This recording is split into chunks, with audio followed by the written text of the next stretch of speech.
I think we've naturally got better. We openly had some challenges around the balance of our side. We had some setbacks early on, players leaving and COVID, and we struggled really to find a combination that was suiting the conditions. And I go right back to the start. We played the first 3 games in each of the venues.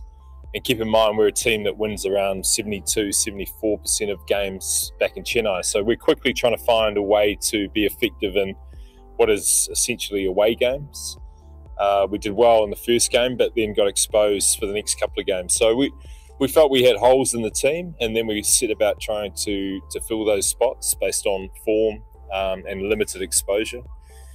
And it just didn't quite click. And then tactically, some of the batting and bowling decisions with due and no due, we couldn't really work it out. And it was just the start of the tournament was just incredibly frustrating. But we stuck together really well, which I was proud of. And one of the focuses was that we kept getting better.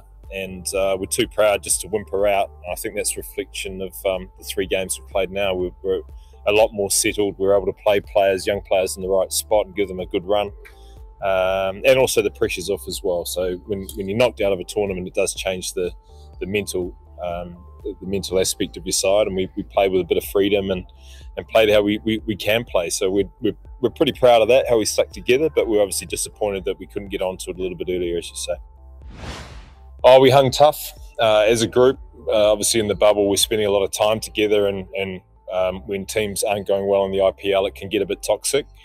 But the players, every one of them, were incredibly committed to what we were trying to do. Some were getting opportunities and some weren't, which again is the nature of the IPL. But we got through well, we got through strong. And the fact that we were finishing on and up is testament to the players more than anything, that they were still committed to respecting the jersey and the franchise and desperate to finish the tournament well, so that we can look back and say what if rather than what next. And we've got too many fans as well that rely on us doing well and want us to do well, and we had an obligation to do that, and the players were in a good enough space and tough enough to do that. We paid it. Yeah, he's a big story, isn't he? No, we couldn't play him earlier. In fact, we played him too early. The COVID really knocked him around. We knew how good he was from the time we've had the last 2 years, and the pre-season in Chennai was outstanding. One of the disappointments obviously was he got sick, and the fact that hung around for so long, people underestimate what it actually does to a player physically and mentally. We tried to get him into the game really early on, and looking back, it was probably too soon. So it wasn't effective, not enough opportunity. We might have pushed him to get in there too quickly, and he just wasn't quite ready physically. And then you got to wait a little bit. Some doubts are cast, and you just got to keep trying to work with him in net practice, and there's limited practice matches. But we always had in mind that he was going to be a key player. The fact that he got sort of 4 games in a row and took that opportunity was testament again to his ability, but also the fact that we were right in what we saw in him. So we're really pleased for him, and obviously now he's a big candidate for us going forward.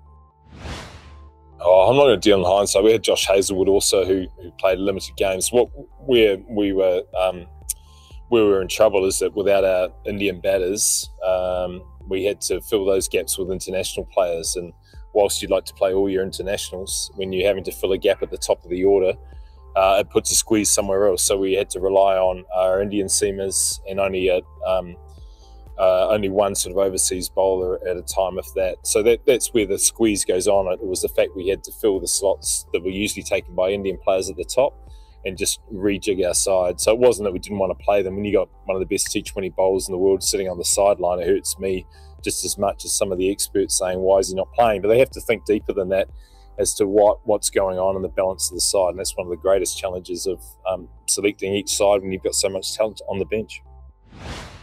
Oh, it's a great challenge. It's actually great fun. Yeah, there's responsibility around it, but when you get the likes of Ruturaj come through and some of the players getting the mix of youth and old, and we go back to the first team that Mr. Srinivasan picked, Indian Cement, CSK picked, and how right they got it. We're looking to do the same. If you can get a decade of consistent cricket from your side, you're doing something right. So we're tapping into that, and yeah, there's a big responsibility. Teams now and squads are a lot smarter, and they really know what they want. So the talent is really at a premium. But it's one of the challenges and good challenges, exciting challenges of being involved in an IPL side.